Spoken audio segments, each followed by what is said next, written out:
Shalom, selamat pagi Bapak Ibu yang diberkati dalam nama Tuhan Yesus.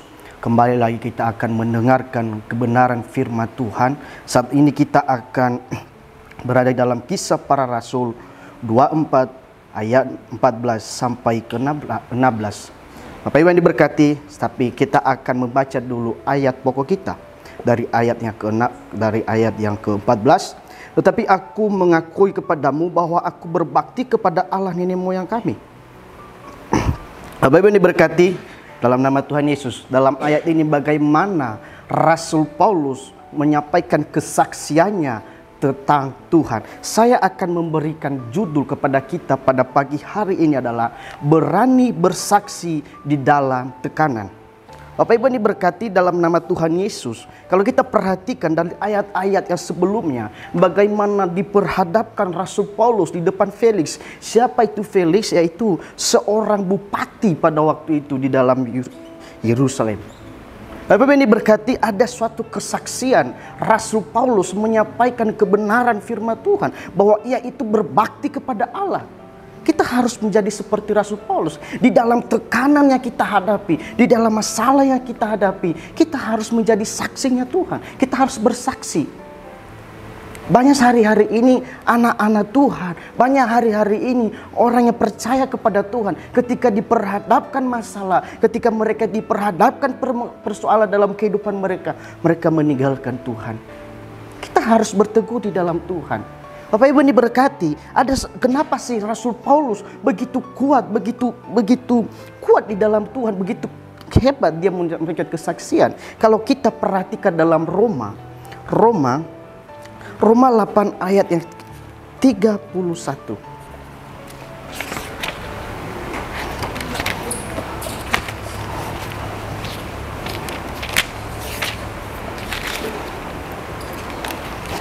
Roma 8 ayat yang ke-31. Saya akan membacakannya. Sebab itu apa yang kita katakan tentang semuanya itu, jika Allah di pihak kita, siapakah yang menjadi lawan kita? Ketika Rasul Paulus menyampaikan kesaksiannya, ada Tuhan yang selalu menjaga kehidupannya. Ada hikmat dari Tuhan. Bapak Ibu diberkati, ketika kamu bertahan di dalam kesaksianmu, ketika kamu bertahan di dalam Tuhan, ada Tuhan yang selalu menyertai, ada Tuhan yang selalu menjaga. Kalau kita perhatikan dalam Kisah Para Rasul 1 ayat yang ke-8,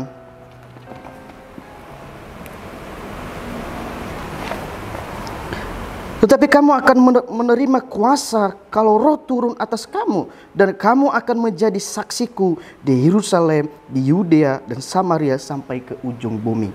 Kenapa Rasul Paulus begitu kuat, begitu berani menyampaikan kesaksiannya di depan seorang bupati? Karena ada Tuhan, ada Roh Tuhan yang akan bekerja dalam kehidupannya. Bapak yang diberkati, ketika kamu bertahan di dalam Tuhan, ketika kamu tetap teguh dalam kesaksian Tuhan, banyak persoalan-persoalan yang kita hadapi yang akan masuk dalam kehidupan kita. Banyak masalah yang akan mendatang dalam kehidupan kita. Apakah kita sudah bertahan di dalam Tuhan itu? Kita akan diperhadapkan masalah yang besar di depan kita. Tetapi setiap orang yang bertahan di dalam Tuhan itu akan menerima namanya keselamatan di dalam Tuhan.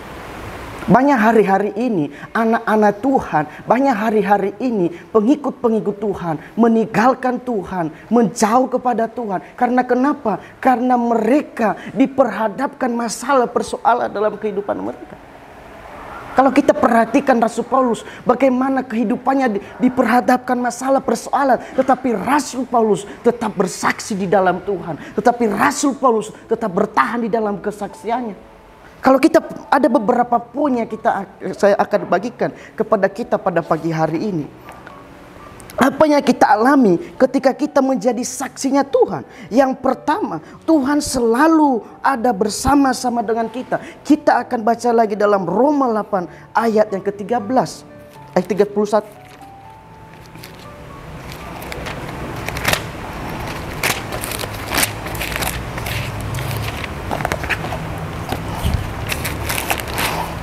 Sebab itu apa yang kita katakan tentang semua ini, jika Allah di pihak kita, siapakah yang menjadi lawan kita? Dalam ayat ini Bapak Ibu berkati, Tuhan selalu bersama-sama dengan kita. Ketika kita bertahan dalam kesaksian kita tentang Tuhan, kita akan menjadi orang-orang yang kuat. Karena apa? Karena ada Tuhan yang selalu bersama-sama dengan kita. Oleh karena itu Bapak Ibu yang diberkati, tetaplah teguh di dalam kesaksian itu. Oleh karena itu Bapak Ibu berkati, tetaplah bertahan di dalam kesaksian itu. Karena di dalam itu ada penyertaan Tuhan, ada kuasa Tuhan yang akan bekerja dalam kehidupan kamu. Dan hal yang kedua, ada jaminan di dalam Tuhan. Kembali kepada kita dalam Kisah Para Rasul.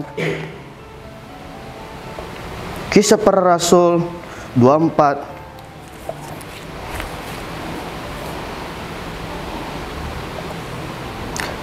Kisah Para Rasul 24 ayat ke-15. Aku menaruh pengharapanku kepada Allah, sama seperti mereka juga, bahwa ada kebangkitan semua orang mati, baik orang benar maupun orang tidak benar. Dalam ayat ini ada pengharapan di dalam Tuhan. Meskipun banyak masalah tantangan yang kita hadapi Bapak Ibu yang diberkati, tetaplah bertahan di dalam kesaksiannya itu. Tetaplah bertahan di dalam Tuhan. Sebab masalah-masalah itu sangat besar yang kita hadapi, tetapi sangat besar kuasa Tuhan yang akan mendatangkan dalam kehidupan kita. Persoalan yang akan datang dalam kehidupan kita sehari-hari, tetapi ketika kita terus hidup dalam kesaksian itu, akan ada kuasa Tuhan yang lebih besar akan menyertai kehidupan kita. Sebagai ayat penutup, ketika kita hidup di dalam kesaksian itu, ayat yang ke-16, Kisah Para Rasul 24 ayat ke-16. Sebab itu senantiasa aku berusaha hidup dengan hati nurani. Kalau kita hidup di dalam kesaksian, tetaplah kita hidup dengan hati nurani dalam Tuhan. Bapak Ibu diberkati, mari tetaplah bertahan di dalam Tuhan. Tetaplah bertahan di dalam kesaksiannya itu. Sebab di dalam itu ada kuasa Tuhan yang akan bekerja dalam kehidupan kita. Demikianlah kebenaran firman Tuhan. Immanuel, Allah beserta kita. Kami perlukan